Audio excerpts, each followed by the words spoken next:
आरंभ की ध्वनि आ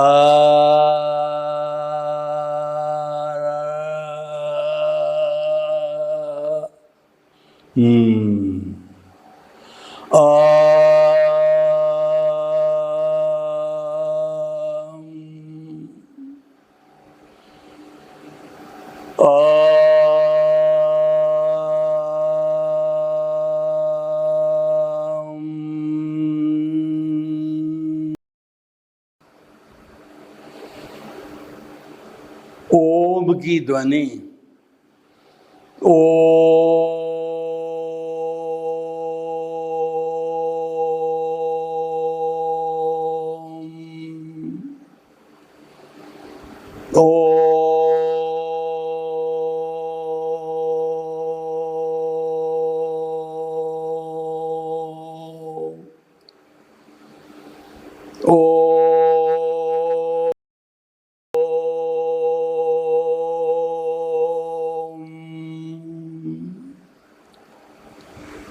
भाई और बहनों, मातृशक्ति को नमन।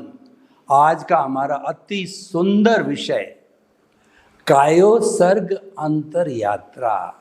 ये प्रेक्षा ध्यान के 2 चरण हैं।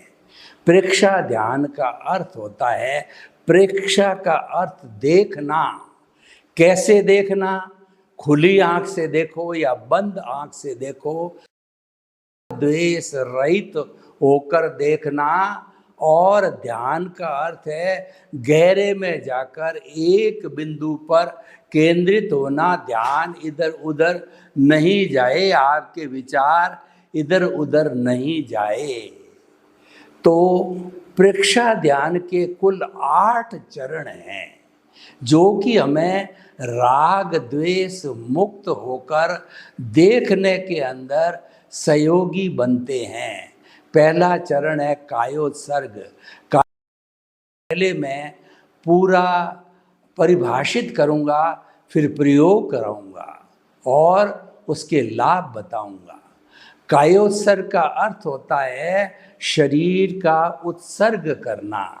शरीर में रहते हुए भी शरीर का भान न होना, वह उच्चतम स्थिति विदेह की कहलाती है। लेकिन अभी हम प्रारंभ के जो है कहना चाहिए प्रयोग करने वाले प्रारंभिक साधक है। इसीलिए जो है जब हम ध्यान करें तो उसमें महसूस करना है कि मैं अलग हूँ, शरीर अलग है, मेरा अस्तित्व शुद्ध आत्मा का है और ये शरीर तो पिछले जन्म के कर्म के भुगतान के लिए मिला है। तो अंतर यात्रा में भेद विज्ञान करना है कि शरीर अलग है, आत्मा अलग है। जब हम ऐसा करते हैं तो राग द्वेष रहित हो जाते हैं, वर्तमान में जीते हैं। कायोत्सर्ग करने से हमारे शरीर का सारा तनाव विसर्जित हो जाता है, शरीर एकदम हल्का पड़ जाता है, शरीर में कोई स्ट्रेस और स्ट्रेन नहीं होती है। उससे हमारा पॉजिटिव थिंकिंग होता है और हम प्रसन्नता से अपना जीवन जी सकते हैं। किसी तरह का इमोशनल जो है हमारे परिवर्तन नहीं होता है, यानी इमोशंस जो है सक्षम रहते हैं। तो भाई और बहनों, हम थोड़ा अब कायोत्सर्ग का प्रयोग करते हैं। आंखें कोमलता से बंद, रीढ़ की हड्डी एंटीना की तरह सीधी रखें और अपने दोनों हाथ ध्यान मुद्रा के अंदर ले जाएं। जिस आसन में आराम से 5 मिनट बैठ सकें उस आसन का चयन करें, सुखासन या पद्मासन। और अब हम आपको जो इंस्ट्रक्शंस देंगे, सुझाव देंगे, ऑटो सजेशन, अपने चित्त को, दिमाग को, विचारों को उस स्थान पर ले जाना है। अपने चित्त को बाएं पैर के अंगूठे पर केंद्रित कीजिए और धीरे धीरे ऊपर उठाइए कि 5 अंगुलियां, पंजा, पैर, घुटना, एड़ी और कमर का भाग। अब बाएं पैर के अंगूठे से चलिए, अंगूठा, अंगुलियां, एड़ी, पैर और घुटना, साथल और कमर का भाग। अब आप ऑटो सजेशन दीजिए कि शरीर का निचला हिस्सा जो है वो शिथिल हो जाए। अनुभव कीजिए शरीर का निचला हिस्सा शिथिल हो रहा है। अनुभव कीजिए निचला हिस्सा शिथिल हो गया है। निचला हिस्सा शिथिल, कोई अकड़न नहीं, कोई जकड़न नहीं, कोई तनाव नहीं, कोई स्ट्रेस नहीं, कोई स्ट्रेन नहीं है। शरीर का निचला हिस्सा पूरा शिथिल हो गया है। अब आप ऊपर चढ़िए। पेट, दोनों हाथ, हाथ की अंगुली, पिछला कमर का भाग और गर्दन का भाग। ऑटो सजेशन दीजिए शरीर का मध्य भाग शिथिल हो जाए, शिथिल हो जाए। अनुभव कीजिए शरीर का निचला हिस्सा, मध्य हिस्सा शिथिल शिथिल हो गया है।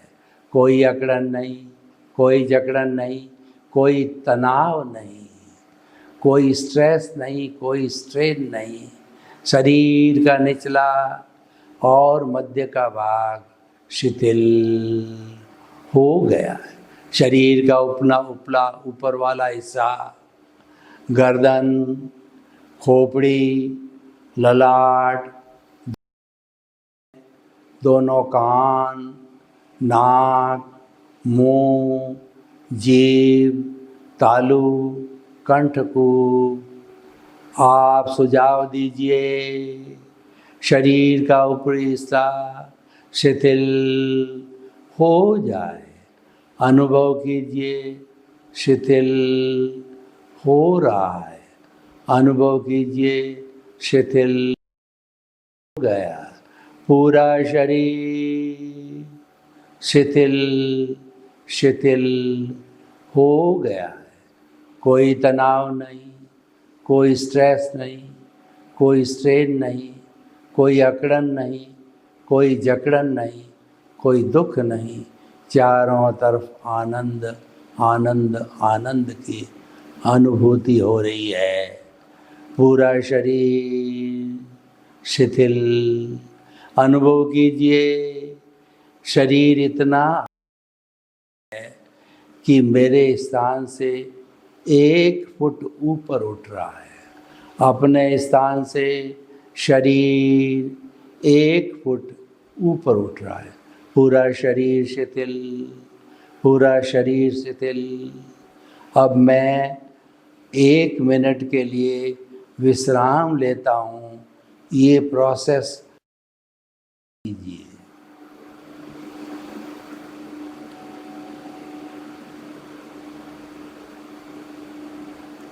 शरीर शिथिल, साथ में सांस को भी शिथिल कीजिए। दोनों नथुनों के मध्य में चित्त को स्थिर कीजिए। लंबा सांस, गहरा सांस, समतल सांस अनुभव कीजिए। श्वास की लंबाई बढ़ रही है। श्वास शिथिल हो रही है। शिथिल शिथिल, पूरा श्वास आते जाते शिथिल हो रहा है। शिथिल हो गया है। शरीर शिथिल, श्वास शिथिल, आनंद की अनुभूति हो रही है। चारों तरफ नीरवता, चारों तरफ सन्नाटा, केवल आनंद। मेरी आत्मा आनंद के सागर में हिलोरे ले रही है। मेरी आत्मा आनंद के तालाब में नहा रही है। मेरी आत्मा आनंद से अभिभूत हो रही है। चारों तरफ आनंद की बरसात हो रही है, चारों तरफ आनंद बिखर रहा है, आनंद आनंद आनंद। अब आप आँखों को पूर्व अवस्था में आइए, अनुभव कीजिए, शरीर भारी हो रहा है, श्वास भारी हो रहा है। प्रभु की हाजिरी से ये प्रयोग हुआ, प्रभु ने हमें आशीर्वाद दिया, वो आशीर्वाद हाथ की हथेलियों पर आया। 3 बार आशीर्वाद लेकर के अपने सिर पर स्थानांतरित कीजिए। ये प्रभु का आशीर्वाद है, प्रभु का आशीर्वाद हमारा। ये प्रयोग था, वो कायोत्सर्ग का प्रयोग था। वैसे ये पूरा प्रयोग 45 मिनट का है, बैठे बैठे किया जा सकता है, खड़े खड़े किया जा सकता है, सोकर शवासन के रूप में भी किया जा सकता है, जैसे आपकी सुविधा हो। लेकिन इस प्रयोग के करते करते हमको ये अनुभूति होनी चाहिए कि शरीर शिथिल हो गया है, अकड़न जकड़न तनाव इतना भारीपन है सब विसर्जन हो गया। जब शरीर हल्का पड़ता है तो मन हल्का पड़ता है, चित्त हल्का हो जाता है, आत्मा हल्की हो जाती है। क्योंकि आत्मा इस शरीर में ही अभिव्यक्त होती है, तो शरीर के भारीपन से आत्मा का जो हमारा इमोशंस है, क्रोध अहंकार माया लोभ, वो प्रकट होने लगते हैं और शरीर शिथिल होता है। तो ये हमारे कषाय का सबसे बड़ा लाभ ये है कि कायोत्सर्ग करने से हमको कोई तनाव की अनुभूति नहीं होती है, चिंता की अनुभूति नहीं होती है और कोई उलझुल विचार नहीं आते हैं। क्योंकि चारों तरफ जो है शिथिलता होती है, नीरवता होती है, तो ऐसी स्थिति के अंदर हमारे उलझुल विचार आने का प्रश्न ही नहीं है।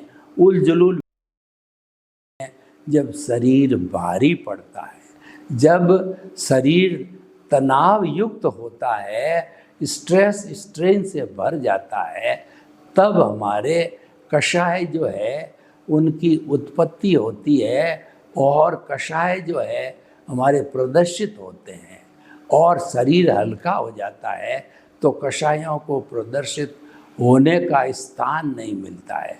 तो भाई और बहनों, हम आपको कि कायोत्सर्ग के अनेक फायदे हैं। जो विदेह होते हैं, राजा जनक विदेह थे, वो कायोत्सर्ग किया करते थे। कायोत्सर्ग करने से उनकी विदेह की साधना और प्रखर हो जाती थी। जो हमारे साधु सन्यासी है, वो दिन में कई बार कायोत्सर्ग करते हैं। कायोत्सर्ग करने से शरीर को वो भूलते हैं और वास्तव में वही भेद विज्ञान, शरीर में रहते हुए शरीर का भान न होना, ये भेद विज्ञान है, जुदापन की जागृति है, ज्ञाता दृष्टा भाव है, साक्षी भाव है। और ये किया जाना चाहिए जब तक हमारा शरीर इसको रजिस्ट कर सके, हमारे शरीर में किसी तरह का तनाव अकड़न जकड़न न हो, तब किया जाना चाहिए। और चिंता इसी, तो भाई और बहनों, इस तरीके से कायोत्सर्ग के अनेक लाभ है। और कोई भी प्रेक्षा ध्यान के 8वें चरण के प्रयोग करते हैं तो सबसे पहले कायोत्सर्ग का प्रयोग किया जाता है। अब दूसरा जो प्रेक्षा ध्यान का प्रयोग है वो है हमारा अंतर यात्रा। इसको कुंडलिनी जागरण भी कहते हैं, इसको एनलाइटनमेंट भी कहा जाता है।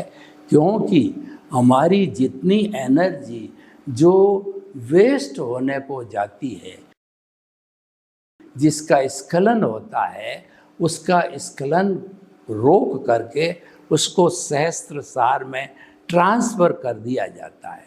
जब वो विटालिटी, जब वो एनर्जी हमारे सहस्त्रसार में जाती है तो ज्ञान के प्रयोग के लिए काम आती है।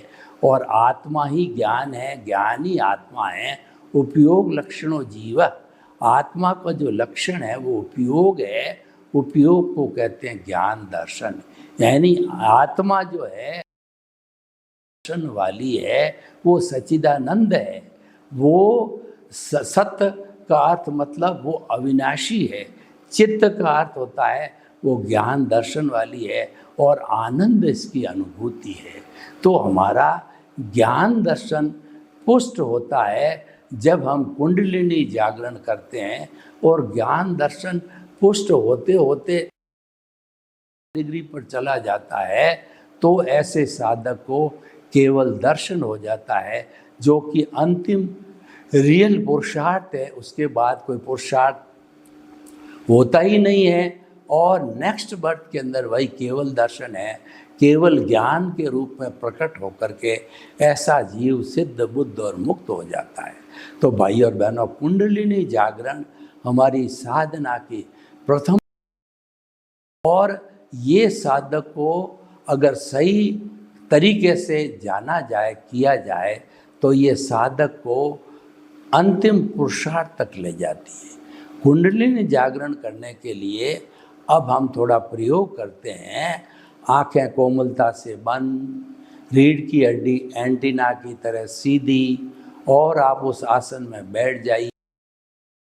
में आराम से 5 मिनट बैठ सकें और हाथों की मुद्रा ध्यान मुद्रा में ले आइए।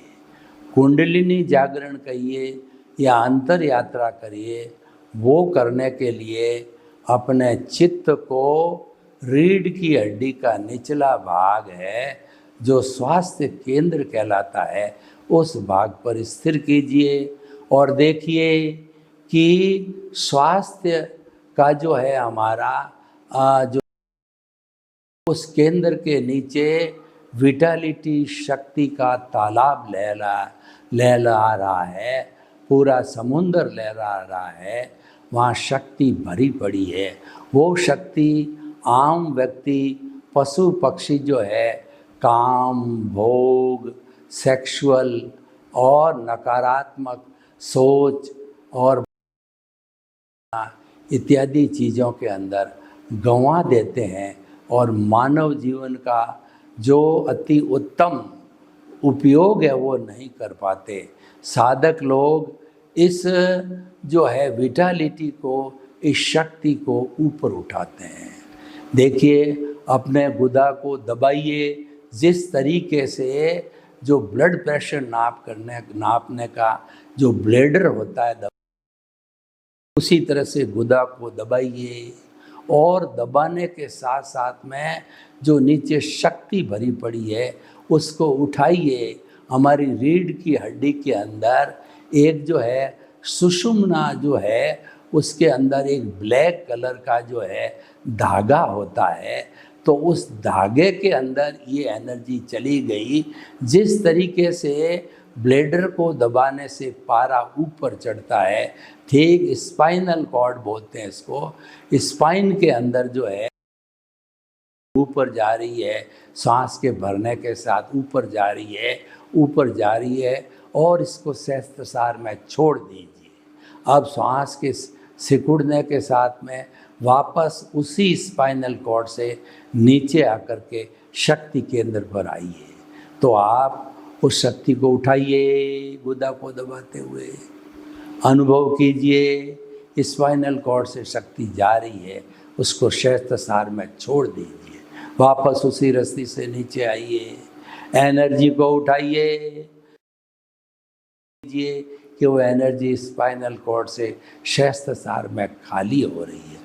अब मैं 1 मिनट के लिए आपको खुला छोड़ता हूँ, आप खुद स्वयं प्रयोग करके अभ्यास कीजिए।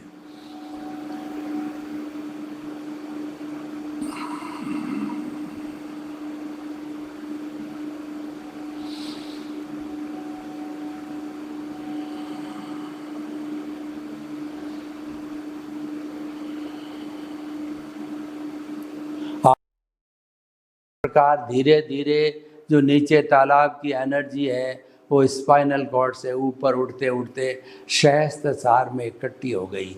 कई दिन प्रयोग करते करते ये सारी एनर्जी सहस्त्रसार में चली जाती है और वहाँ पर ज्ञान के उत्कर्ष के अंदर वो काम करती है। और यहाँ पर खालीपन होने से, स्वास्थ्य केंद्र के खाली होने से वासनाएं शांत होती है, सेक्सुअल कोर्स की इच्छा नहीं रहती है और व्यक्ति जो है अच्छे काम करने के लिए, पॉजिटिव थिंकिंग करने के लिए उद्यत हो जाता है। क्योंकि इस एनर्जी को वेस्ट करने का अब समय नहीं, एनर्जी है ही नहीं तो किसको वेस्ट करोगे। तो वो एनर्जी सहस्त्र सार में अब ज्ञान के उपयोग के लिए, लोक कल्याण, जगत कल्याण, जय जगत, परोपकार के लिए काम आ रही है। लोगों अच्छा जस इंसान बनने के काम में आ रही है, उपदेश के काम में आ रही है। तो भाई और बहनों, आप इस प्रयोग को कई बार कीजिए, आपको महसूस होगा कि वास्तव के अंदर ये एनर्जी सहस्त्र सार में आकर के बड़ा उपयोग कर रही है। आँखें खोल दीजिए और अब प्रभु की हाजिरी से ये प्रयोग किया गया। ईश्वर ने हमारे को आशीर्वाद दिया, वो आशीर्वाद हाथ की हथेलियों पर आ गया है। 3 बार उस आशीर्वाद को अपने सिर पर, हमारे प्रभु का आशीर्वाद है। भाई और बहनों, इस तरीके से हमने जब ये अंतर यात्रा का प्रयोग किया, कुंडलिनी जागरण का प्रयोग किया, तो हमारी एनर्जी का जो अपव्यय हो रहा था वो रुक गया और उसका उपयोग अच्छे कार्यों में हो गया। आपकी स्मरण शक्ति बढ़ जाएगी और आपको ज्ञान प्राप्त करने की इच्छा जागृत हो जाएगी और धीरे धीरे आप ज्ञान को प्राप्त करते करते जो है क्योंकि आत्मज्ञान ही सच्चा ज्ञान है, शेष सब अज्ञान है। अगर ज्ञान करना हो तो अपने अस्तित्व का ज्ञान करो, वो हमारी आत्मा का ज्ञान है, वो प्रभु का ज्ञान है जो भीतर विराजमान है। और पूरी दुनिया के अंदर प्रभु जो है वो सर्वश्रेष्ठ चैतन्य प्रभु है और सबसे शक्तिशाली जो है वो हमारी चेतना है। चेतना के लिए कहा गया है, जे एगे जाने ते सब्बे जाने, जे सब्बे जाने ते एगे जाने। यानी जिसने एक आत्म तत्व को जान लिया उसने पूरे ब्रह्मांड को जान लिया। जिसने पूरे ब्रह्मांड को जान लिया कि मानो एक आत्म तत्व को जान लिया। क्योंकि आत्म तत्व जो है वो उसका मुख्य जो वो हमारी चेतना है। जे पिंडे ते ब्रह्मांड, जो मनुष्य के शरीर में है वो ही ब्रह्मांड के अंदर है। मनुष्य का शरीर है, इस ब्रह्मांड का प्रतिरूप है। अगर ब्रह्मांड की स्टडी करनी हो तो मनुष्य के शरीर का, मनुष्य की बुद्धि का, मनुष्य की प्रज्ञा का जो है हमें अध्ययन करना चाहिए। इस ब्रह्मांड का अध्ययन हो जाता है। ब्रह्मांड में सत्व, रजस और तमस 3 तत्व रहते हैं। वो हमारी प्रकृति में रहते हैं, सत्व, रजस और तमस। जो सत्व प्रकृति का व्यक्ति होता है वह धार्मिक कार्य करता है, किसी का एक्सप्लॉइटेशन नहीं करता है, वो परोपकार का काम करता है, वो लोगों की भलाई का काम करता है। और रजस प्रकृति का व्यक्ति होता है वह चंचल होता है, किसी एक विषय पर स्थिर नहीं होता, उसका ध्यान केंद्रित नहीं होता है और वो वाचा है, जो 5 इंद्रिय के सुख है उसमें भटक जाता है। तो वाचालता जो है रजस गुण से आती है और जो तमस गुण है वो हिंसा का गुण है। तमस गुण है वो हिंसा करवाता है, नेगेटिव थॉट्स लाता है और व्यक्ति को अपने रास्ते से भटका देता है। ये तमस गुण सबसे बड़ा खतरनाक है। हमारी इस जो है वो कुदरत के लिए कहिए, जब तमस गुण आ जाता है तब महामारी, अतिवृष्टि, अनावृष्टि, भूकंप और बाढ़ आती है और जो है हमारा जो है विध्वंस कराती है। तो मनुष्य की तमस प्रकृति मनुष्य को हिंसावादी, आतंकवादी, अपराधी और गलत कार्यों की दिशा के अंदर प्रवृत्त करती है। तो भाइयों और बहनों, ये जो हमने कायोत्सर्ग और अंतर यात्रा, ये प्रयोग हमारे व्यवहार जगत के लिए और हमारे निश्चय जगत के लिए, दोनों के लिए बहुत ही उपयोगी है। और हम कायोत्सर्ग करते हैं तो हम स्ट्रेस और स्ट्रेन को कंट्रोल कर लेते हैं, और ये हम कुंडलिनी जागरण करते हैं तो जो है हमारी स्मरण शक्ति, ज्ञान बढ़ता है। सर्वे भवन्तु सुखिनः, सर्वे सन्तु निरामया। लोक के जीवों को सुख मिले, शांति मिले, आनंद मिले, प्रेम मिले, सौहार्द। अंतर यात्रा और कायोत्सर्ग का प्रयोग करके अपने जीवन को सफल बनावें। आपके प्रति मंगल भाव। ओम शांति।